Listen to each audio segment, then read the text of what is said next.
Hot take on how I view recurring revenue. And I think that so many people, when they're looking at buying a business, they look at project based revenue or revenue where you have to bid or get quotes to win bids is high risk.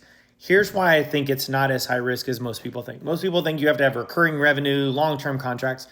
The reality is those businesses can be extremely expensive, super competitive against other buyers, and you might overpay for it.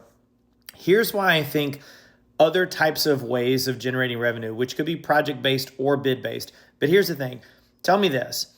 If I look to buy a company that's 20 to 30 years old and they've got customers, meaning general contractors or long-term customers that aren't contractually obligated to come back to my business, but they have been for 10 or 15 years. Isn't that the same thing as recurring revenue? Isn't that type of loyalty even better than someone forced to be with me because of a contract? Think about this as you go into exploring different companies. Recurring revenue is great, but I think recurring revenue can look a couple of different ways. And I think if you would open the doors to other types of revenue, what you might be exposed to are businesses that are a lot less competitive to buy. You can get them at a lot better multiples, and that means you'll have a lot less debt service compared to your cash flow, which means your ROI and your returns are higher and your risk is lower. So keep that in mind when you think about recurring revenue.